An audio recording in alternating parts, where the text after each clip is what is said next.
Now, we're about to begin the main event. We are excited to have our first keynote speaker, Sue Lin, Vice President of Product Operations at Cisco, kick off the summit. Our moderator, Scully Wong, who is a board member and Secretary General of this year's summit, will introduce Sue and the keynote topic. Let's welcome Scully to the stage.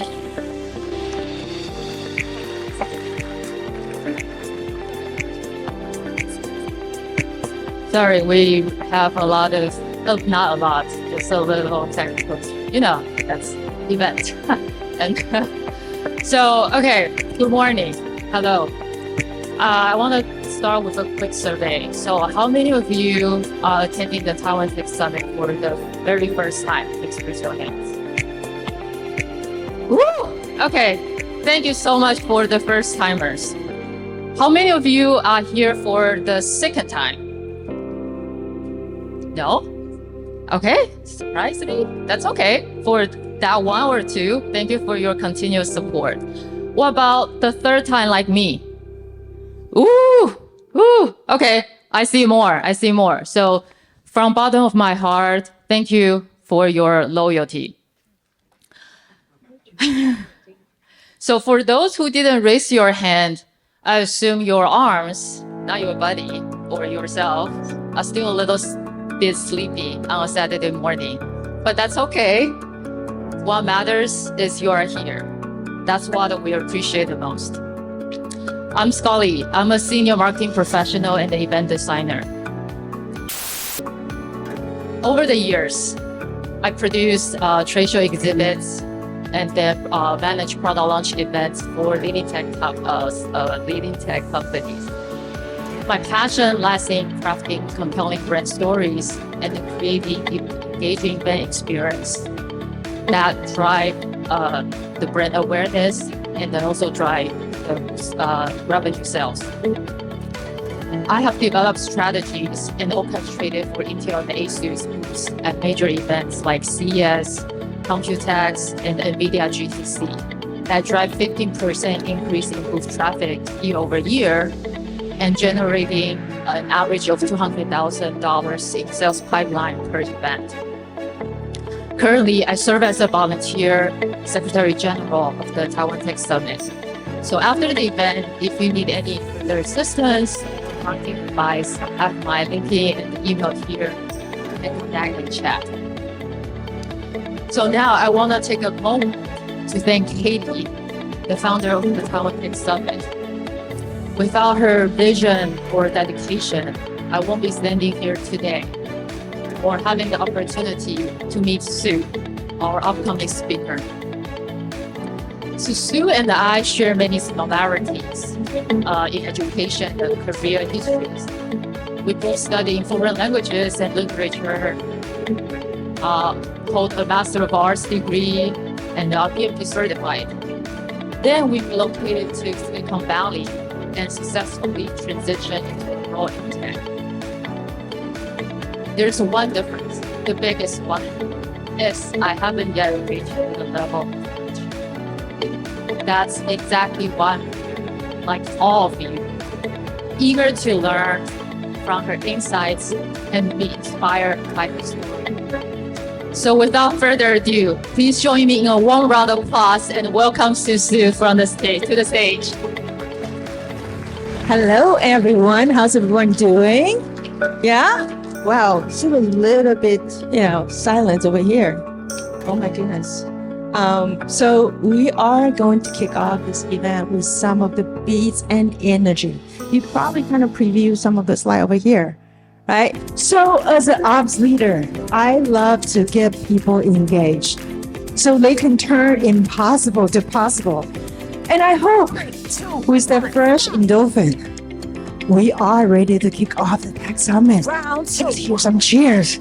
Yes. All right. 2, 1.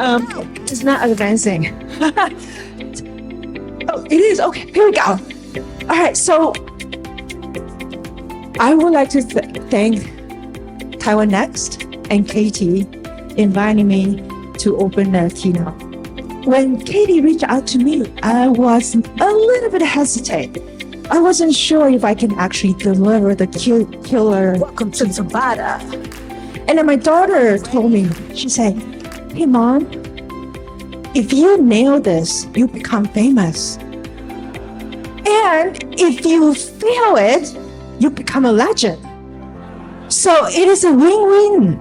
And you will not lose anyway. So I say, what the heck? I'm just gonna do it. So before I start, I wasn't standing on a stage like this 2 months ago. As a matter of fact, here we go. I was in the ER, and this was me in Washington Hospital in Fremont. It was one of the meeting marathon, and my left eye went completely dark. I was rushed to the hospital right away, and I was hooked up to the monitors and the wires, while my daughter, crying out loud, and asked me, Mom, how could you ended up in ER like this? So it was truly a wake-up call for me. It was my come to Jesus moment. So after the ER visit, I asked myself 4 questions. Who am I? How did I get here? And what did I learn? And where do I want to be? So who is Sue Lin exactly? I divided myself into 2 dimensions. At work and outside of work. So at work, I'm the vice president of product operations at Cisco. I spent years climbing the corporate ladder, and I always constantly pushing myself out of my comfort zone.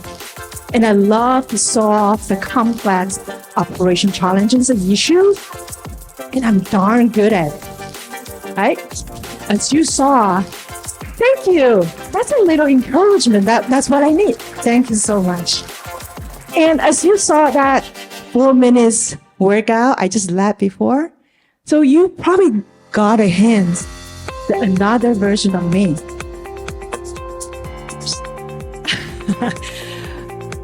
Outside of work, I love to teach high intensity and workout training. And my mission is to help people to get stronger and healthier.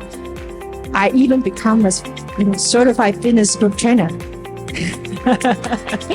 Yes, that's the other side of me. All right, well, if I'm not working or doing my fitness training, you can see me on stage singing my heart out with my band, the Silicon Valley Band. And we are quite famous in the Taiwanese community here in Silicon Valley. And here comes the fun part. I'm soon to be the empty nester. Oh my goodness, such a freedom. I'm really, excited about that. All right, so let's talk about how I got here. I'm not talking about taking an Uber or driving my car to come to the convention center. I'm talking about my career journey for the past 2 decades. I landed here on a winding path with a few bumps in between. So fresh out of college in Taiwan, I was determined to come to the United States, partly because I want to avoid an arranged marriage. And mainly because I want to chase my American dream. But with a liberal arts degree in communications, I wasn't really living my dream. And shall I say, I was daydreaming mostly.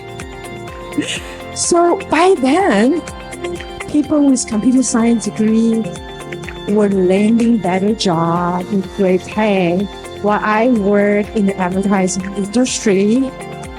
I didn't even stand a chance. So I determined to hack into the tech field. So I took a shortcut.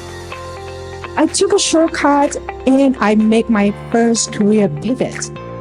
I invest 5 months of the hard work and $5,000 in a boot camp. And I become a certified system engineer. And guess what?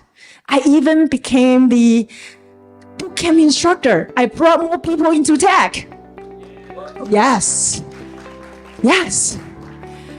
And so it sounds really crazy, right? Yeah? So imagine building a Swiss knife or a Swiss Army knife, adding one tool at a time. And that's how I approach my career. I constantly pivot, adding new skill, taking on new roles.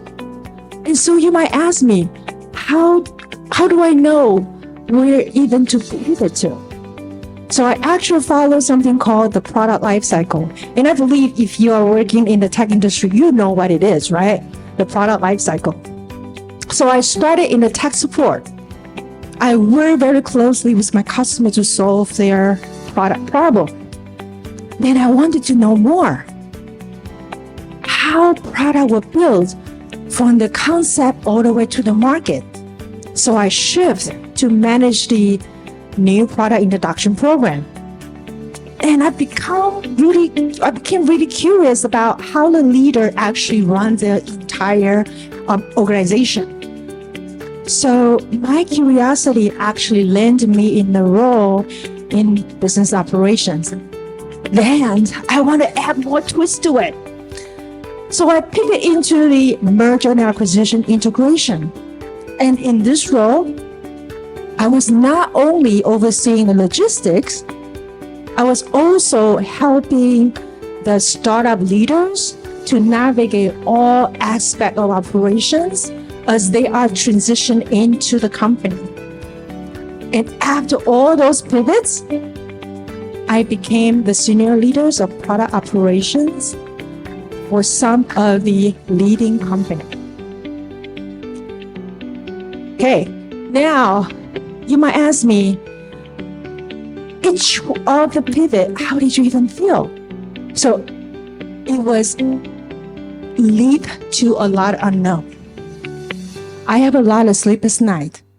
I have moments of doubt.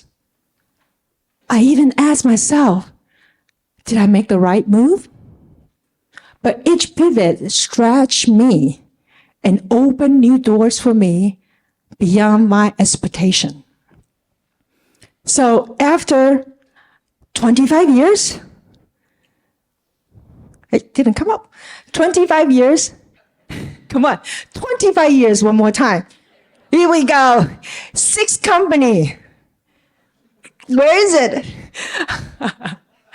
6 company, 15 roles, and 21 professional license and certificate.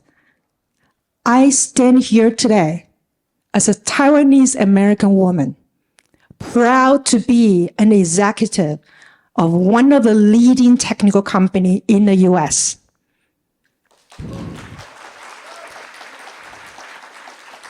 Thank you. And then you might wonder, did I just waste all my time getting my communication degree? Not at all. In fact, my communication degree actually gave me the advantage in my tech world. Because all those communication skills, my storytelling capability that I learned during my study actually helped me to become a more effective leader. I was able to bridge the gap between the tech and non-tech stakeholder. So that's my secret weapon. That's what set me apart in my tech career. So if you have a liberal arts degree and working in the tech, more power to you. Give yourself a round of applause too. Thank you. So what did I learn? That was the third question I asked myself. In fact, I learned a lot. I could give you 20 lessons, but I will probably put you into sleep mode. So I don't want to do that. So, and plus I only have 15 minutes to finish my keynote, so I only share 2. Okay. All right. So now I want to see a show of hand. How many of you have ever experienced imposter syndrome before? No one? Oh, come on, you could. Yeah, raise your hand, right? So look around. You are not alone, because studies show 70% of people experience imposter syndrome at some time in their career, and I am one of them.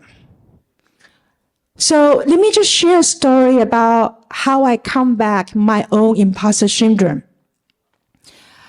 When I was up for my first director role, I was paralyzed by my own self-doubt. I keep thinking, am I ready for this?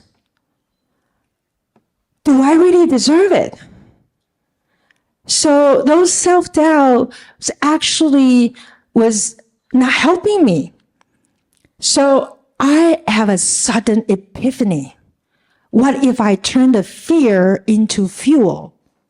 So instead of self-condemning, I use my self-doubt to push myself.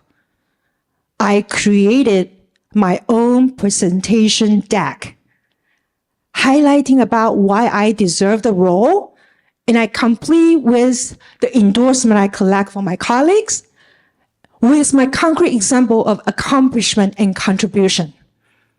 And the result? Not only the promotion, but I learned a powerful lesson to always self-advocate. So I realized imposter syndrome is a proof that you are growing. And so if you are experiencing it, you are pushing outside of your comfort zone. So it is a good thing, and it's a strength if you use it right. Okay, so use it as a fuel, not a roadblock. So let's see how the next lesson is going to help you to enable you more. Let me do a quick survey. Raise your hand if you ever heard about AI or used AI before. I would expect a whole room. If you don't, then Tech Summit is your place to have the AI discussion, because we have a lot of track in the afternoon. Check them out. They are great. Okay, so now let's talk about the elephant in the room. Artificial intelligence.